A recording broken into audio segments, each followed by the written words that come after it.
नमस्कार, आवाज समाचार में आप सभी का स्वागत है। मैं हूं सीमा। खबरों की शुरुआत करते हैं। सबसे पहले नजर डाल लेते हैं हेडलाइंस पर। कनाडा के विदेश मंत्री भारत दौरे पर, पीएम मोदी से की मुलाकात, द्विपक्षीय संबंधों में नई ऊर्जा की उम्मीद। लालू यादव ने कहा, मैं निर्दोष हूं, आईआरसीटीसी घोटाले में लालू परिवार पर आरोप तय। बीजेपी ने आईआरसीटीसी घोटाले में आरजेडी को घेरा, तेजस्वी बोले, हम भी झुकेंगे नहीं। मध्य प्रदेश में लाडली बहन योजना का बोनस महिलाओं के खातों में 1500 रुपए। और ट्रंप का ऐतिहासिक ऐलान, इजरायल हमास के बीच अब नहीं होगा युद्ध।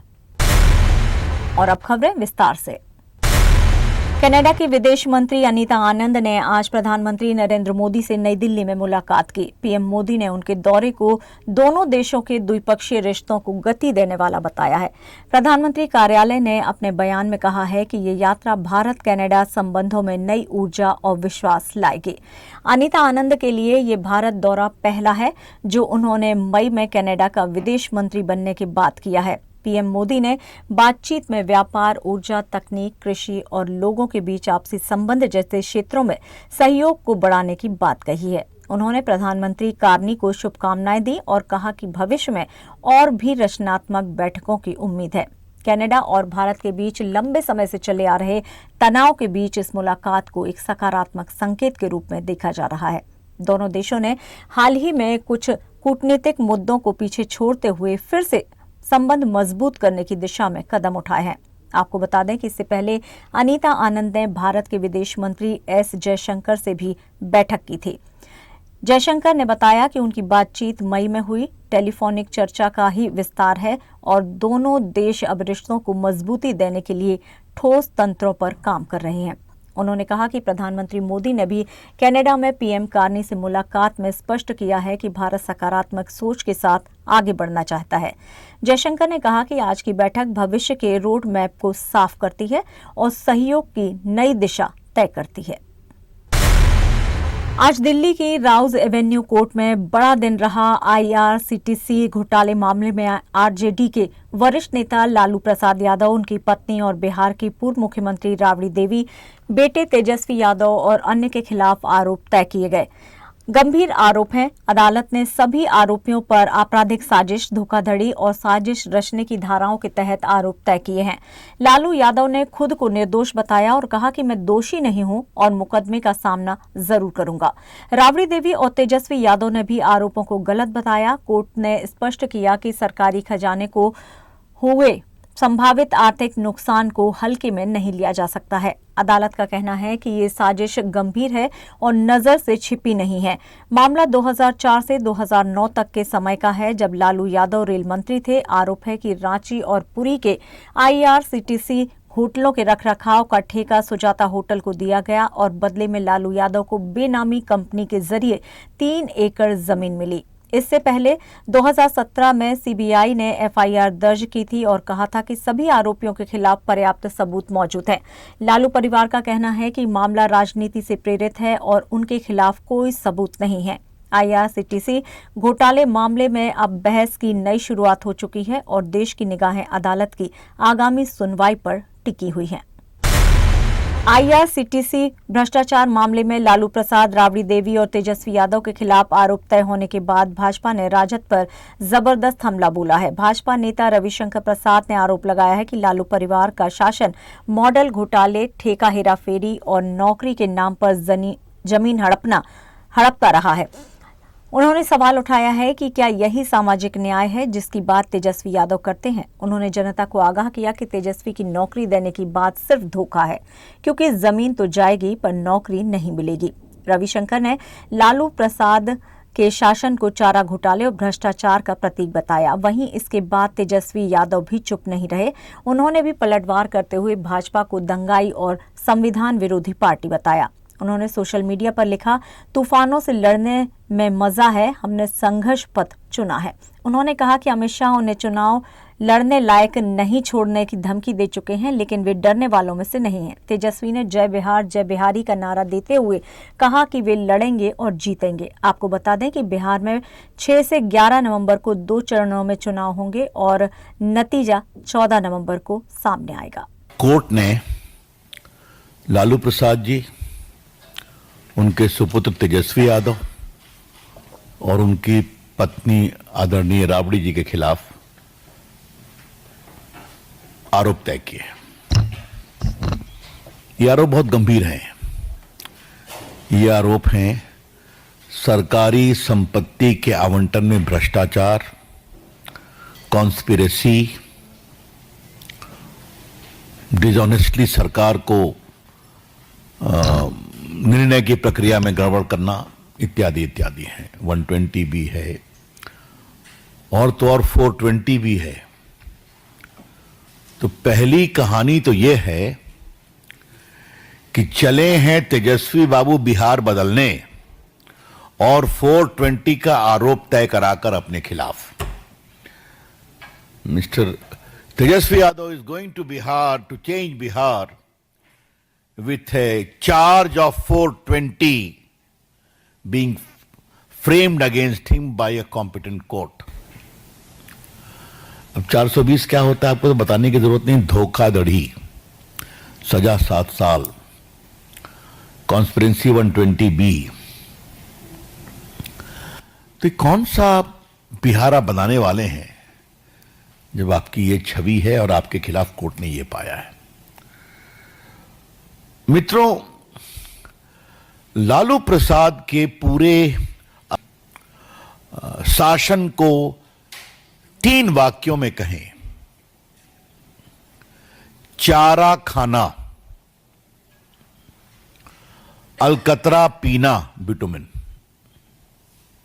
और सरकारी संपत्ति की बांटने में टेंडर में हेरा फेरी करना और जमीन प्राप्त करना, और चौथा, 3 नहीं 4, चौथा जमीन दो नौकरी लो। ये 4 मॉडल है और इस मॉडल की एक विशेष बात यह है कि सारा बेनिफिट परिवार को ही आना चाहिए, बाहर को नहीं। आज मध्य प्रदेश की महिलाओं के लिए बड़ी खुशखबरी आई है। मुख्यमंत्री मोहन यादव ने श्योपुर में महिला सम्मेलन में ऐलान कर दिया है कि लाडली बहन योजना की राशि अब बढ़ाकर 1500 रुपए प्रति माह कर दी गई है।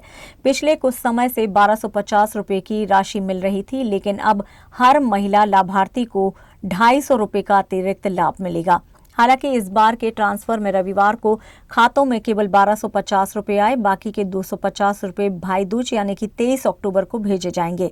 सीएम मोहन यादव ने श्योपुर में कहा है कि भाई दूज और दिवाली के इस शुभ अवसर पर ये योजना महिलाओं के लिए भी खुशखबरी लेकर आएगी। उन्होंने बताया कि 1.26 करोड़ से अधिक महिलाओं के खाते में 1541 करोड़ रुपए ट्रांसफर किए गए हैं। इस योजना का मकसद महिलाओं को सशक्त बनाना है और उनकी वित्तीय सशक्तिकरण में मदद करना है। अब हर लाभार्थी महिला को 1500 रुपए मासिक रूप में सीधे उनके खाते में प्राप्त होंगे। ये कदम राज्य सरकार की महिलाओं के प्रति प्रतिबद्धता को और मजबूत करता है। इस दिवाली मध्य प्रदेश की महिलाओं के चेहरे पर मुस्कान बढ़ेगी, क्योंकि लाडली बहन योजना अब और भी मजबूत होकर आगे आ रही है। आज का दिन मध्य पूर्व के इतिहास में सुनहरे अक्षरों में लिखा जाएगा। अमेरिका के राष्ट्रपति ट्रंप ने तेल अवीव में ऐतिहासिक घोषणा करते हुए इजरायल और हमास के बीच दशकों से चल रहे युद्ध को खत्म करने का ऐलान किया है। ट्रंप ने कहा है कि आज का दिन ऐतिहासिक है। उनके अनुसार अब गाजा पट्टी में शांति का नया अध्याय शुरू होगा। इस समझौते के तहत हमास अपने सभी हथियार छोड़ देगा और सत्ता से बाहर हो जाएगा। वहीं फिलिस्तीनी लोगों ने इस शर्त को स्वीकार किया है और अरब इस्लामिक देशों ने इसकी गारंटी भी दी है। ट्रंप के मुताबिक ये केवल युद्ध का अंत नहीं, बल्कि क्षेत्र में स्थायी शांति की दिशा में एक महत्वपूर्ण कदम है। विश्लेषकों का मानना है कि हमास की निरस्तीकरण योजना से गाजा पट्टी में स्थिरता लौटने की उम्मीद है। ये समझौता न सिर्फ इजरायल और हमास के लिए बल्कि पूरे मध्य पूर्व के लिए शांति की नई किरण लेकर आया है। हम आपको बताते हैं कि इस ऐतिहासिक घोषणा के बाद क्षेत्र में स्थिति कैसी बनी है और आगे क्या होगा। खबरों में यहाँ लेंगे एक छोटा सा ब्रेक। आप बने रहिए आवाज समाचार के साथ।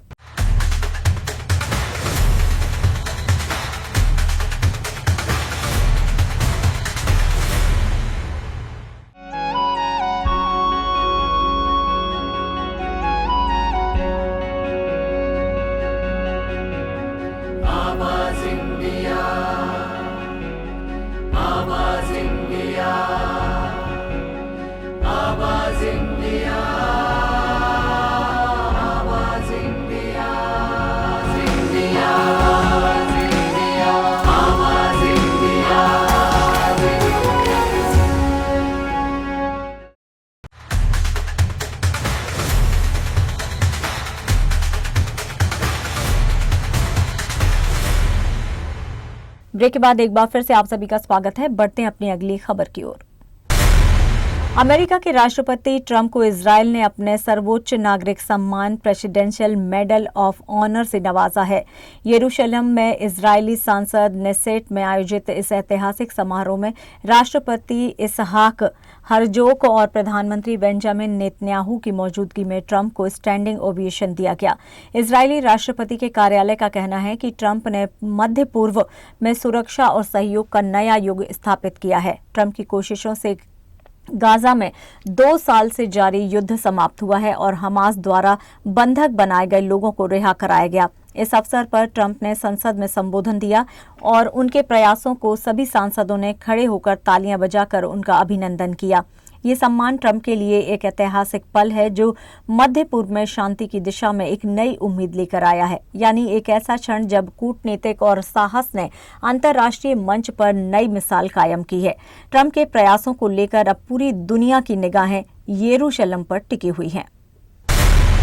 लाहौर से बड़ी खबर सामने आ रही है। पाकिस्तान के कट्टरपंथी नेता मौलाना साद रिजवी पर गोली चली है। सूचना के मुताबिक साद रिजवी और उनके समर्थक इस समय मुरीद के इलाके में छिपे हुए हैं और उन्हें तुरंत ऑपरेशन के लिए तैयार किया जा रहा है। मुरीद के वही जगह है जो पहले ऑपरेशन सिंदूर के दौरान सुर्खियों में रही है। अब यहां टीएलपी समर्थक हिंसा और आगजनी में जुटे हुए हैं। पाकिस्तान सरकार ने इस खतरे को गंभीरता से लिया है। रेंजर्स और 5 जिलों की पुलिस की बड़ी टुकड़ियों सहित सुरक्षा एजेंसियां मुरीदके में तैनात की गई हैं और टीएलपी के कैंप को घेर लिया गया है। अधिकारियों ने शहर की ओर टीएलपी के दस्ते की किसी भी आगे बढ़ने की कोशिश को विफल कर दिया है। सूत्रों के अनुसार टीएलपी का फोकस निजाम मुस्तफा यानी कि इस्लामी शासन लागू करना है। इस बीच प्रधानमंत्री शहबाज शरीफ और गृह मंत्री मोहसिन नकवी ने देश की सुरक्षा स्थिति की समीक्षा के लिए बैठक की और लाहौर के 85 पुलिस थानों में से प्रत्येक थाने से 10 अधिकारियों को मुरीद के भेजने के निर्देश दे दिए हैं। लाहौर में टीएलपी संकट की ये कहानी अभी जारी है। दक्षिण अफ्रीका के लिम्पोपो प्रांत में एक दर्दनाक बस दुर्घटना में कम से कम 42 लोगों की जान चली गई है। ये हादसा राजधानी प्रिटोरिया से लगभग 400 किलोमीटर दूर उत्तर में लुई रिचर्ड्स शहर के पास N1 राजमार्ग पर हुआ, जब बस एक खड़ी हुई पहाड़ी दर्रे से फिसलकर गहरी खाई में जा गिरी। सड़क यातायात प्रबंधन निगम के प्रवक्ता ने मृतकों की पुष्टि करते हुए कहा है कि आंकड़ा बढ़ सकता है। बस में जिम्बाब्वे और मलावी के नागरिक सवार थे जो अपने देश लौट रहे थे। हादसे के बाद कई घायलों को अस्पताल में भर्ती कराया गया है। प्रांतीय सरकार और राहत एजेंसियां मौके पर सक्रिय हैं। राष्ट्रपति सिरिल रामफोसा ने हादसे पर गहरा शोक जताया है और कहा है कि ये घटना वार्षिक परिवहन सुरक्षा माह के दौरान होना और भी दुखद है। उन्होंने पीड़ित परिवारों के प्रति संवेदना व्यक्त की। अधिकारियों के अनुसार बस दक्षिण से आ रही थी। अनुमान लगाया जा रहा है कि तकनीकी खराबी या सड़क की स्थिति के चलते हादसा हुआ है।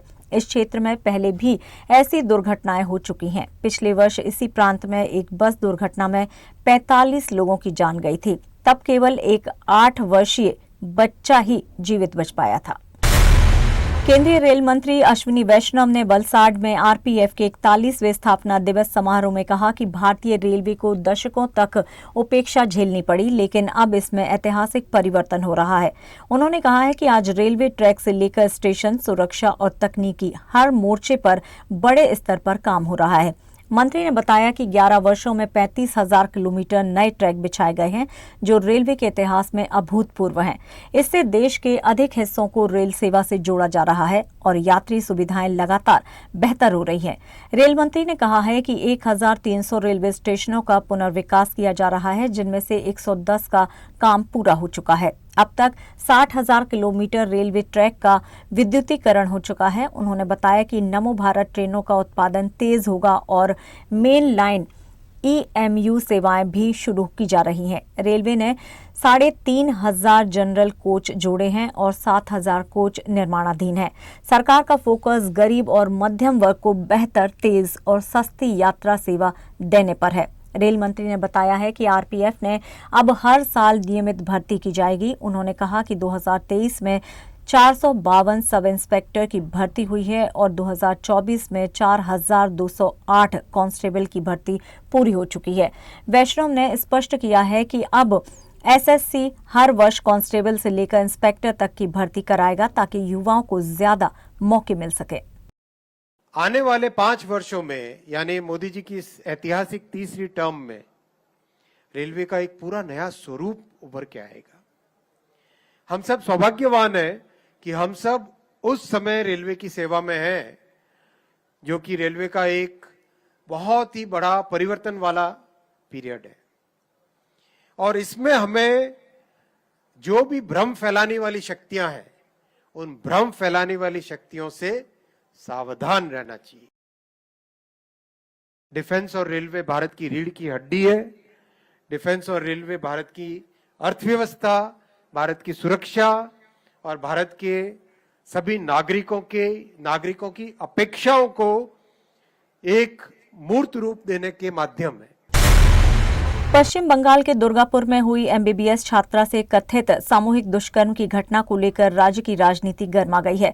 विपक्षी भाजपा ने राज्य सरकार पर गंभीर आरोप लगाए हैं और सड़कों पर प्रदर्शन शुरू कर दिया है। नेता प्रतिपक्ष शुभेंदु अधिकारी ने कहा है कि ममता सरकार अपराधियों को बचा रही है और पीड़ित परिवार की आवाज दबा रही है। उन्होंने कहा है कि मेडिकल रिपोर्ट अब तक नहीं सौंपी गई है और महिला आयोग को भी हस्तक्षेप करने से रोका गया है। भाजपा नेताओं का आरोप है कि अस्पताल प्रशासन पर सरकारी दबाव बनाया जा रहा है। इस मामले में ममता बनर्जी की पुलिस और प्रशासन अब सवाल उठा रही है। भाजपा नेता तरुण चुघ और बांसुरी स्वराज ने ममता के बयान को असंवेदनशील और अपमानजनक बताया है। तरुण चुघ ने कहा है कि बंगाल देश का सबसे असुरक्षित राज्य बन चुका है और सरकारी अपराधियों को संरक्षण दे रही है। वहीं बांसुरी स्वराज ने कहा है कि TMC सरकार महिलाओं की सुरक्षा को लेकर पिछड़ी सोच का परिचायक बन चुकी है। उन्होंने ममता से सवाल किया कि मां माटी मानुष का नारा कहाँ गया जब राज्य की महिलाएं असुरक्षित महसूस कर रही हैं। वहीं ममता बनर्जी ने घटना की निंदा तो की, लेकिन छात्रा के देर रात हॉस्टल से बाहर निकलने को लेकर टिप्पणी की, जिस पर जमकर आलोचना हो रही है। और यहाँ पर लेंगे एक और छोटा सा विराम, आप बने रहिए हमारे साथ।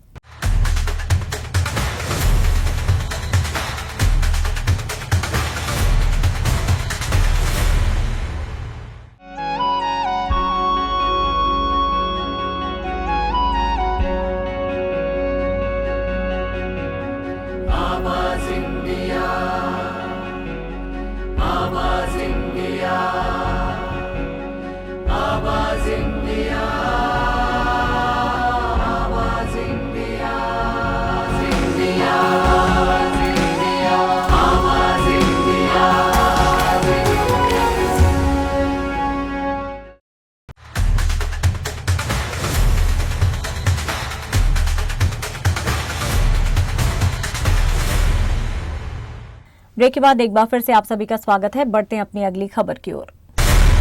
गायिका नेहा सिंह राठौर को सुप्रीम कोर्ट से बड़ा झटका लगा है। सुप्रीम कोर्ट ने पहलगाम आतंकी हमले के बाद उनके दिए गए विवादित ट्वीट को लेकर दर्ज FIR रद्द करने की याचिका को खारिज कर दिया है। अदालत ने साफ कहा है कि वो इस मामले में कोई दखल देने को तैयार नहीं है। जस्टिस JK महेश्वरी और जस्टिस विजय बिश्नोई की बेंच ने कहा है कि याचिकाकर्ता ट्रायल के दौरान अपनी दलीलें रख सकती हैं। नेहा पर आरोप है कि उन्होंने प्रधानमंत्री और गृह मंत्री को लेकर आपत्तिजनक भाषा का इस्तेमाल किया था। इसके बाद यूपी पुलिस ने उनके खिलाफ गंभीर धाराओं में केस दर्ज किया। नेहा की याचिका थी कि सिर्फ एक सोशल मीडिया पोस्ट को लेकर देशद्रोह जैसे आरोप नहीं लगाए जा सकते हैं। हालांकि कोर्ट ने कहा है कि जांच जारी रहेगी और ट्रायल के समय सभी पहलुओं की जांच की जाएगी। नेहा सिंह राठौर पर भारतीय दंड संहिता की धारा 2023 की धारा 196, 197, 152, 353 और IT एक्ट की धारा 69A के तहत मुकदमा दर्ज किया गया है। बाद में उन उन पर देशद्रोह से जुड़ी धाराएं भी जोड़ दी गई हैं। सुप्रीम कोर्ट में उनके वकील कपिल सिब्बल ने दलील दी है कि उनके मुवक्किल ट्रायल का सामना करने को तैयार हैं, लेकिन उन पर देशद्रोह जैसे गंभीर आरोप लगाना गलत है। कोर्ट ने कहा है कि ये दलीलें चार्ज फ्रेमिंग के वक्त रखी जा सकती हैं, इसलिए इस पर हस्तक्षेप नहीं किया जाएगा। कोर्ट के इस फैसले से नेहा को अब निचली अदालत में कानूनी लड़ाई लड़नी होगी। ये मामला सोशल मीडिया और राजनीतिक हलकों में भी चर्चा का विषय बन गया है। नेहा की ओर से फिलहाल कोई आधिकारिक प्रतिक्रिया सामने नहीं आई है। आगरा से बड़ी खबर सामने आ रही है। विश्व प्रसिद्ध ताजमहल के दक्षिणी गेट पर रविवार सुबह अचानक धुआं उठता दिखा, जिससे हड़कंप मच गया। खबर है कि ताजमहल के दक्षिणी गेट के दाईं ओर बनी कोठरियों के ऊपर से गुजर रही एलटी लाइन में शॉर्ट सर्किट हुआ। प्लास्टिक के जॉइंटर्स में चिंगारी के कारण कुछ देर तक धुएं का गुबार फैल गया। मौके पर मौजूद कर्मचारियों ने तुरंत एएसआई अधिकारियों और टोरेंट पावर को सूचित किया। टोरेंट पावर की टीम मौके पर पहुंची और लाइन को तुरंत ठीक किया। ASI superintendent Smita S Kumar ने बताया कि कोई बड़ा नुकसान नहीं हुआ है और ताजमहल की इमारत और परिसर पूरी तरह से सुरक्षित है। इस घटना ने ताजमहल परिसर में थोड़ी घबराहट तो मचाई, लेकिन समय रहते नियंत्रण में आने से बड़ा हादसा टल गया। आगरा प्रशासन और एएसआई अधिकारियों ने भी पर्यटकों और आम जनता को आश्वासन दिया है कि परिसर में आने जाने वालों की सुरक्षा पूरी तरह से सुनिश्चित है। और फिलहाल आवाज समाचार में इतना ही, लेकिन आप देखते रहिए आवाज इंडिया। नमस्कार।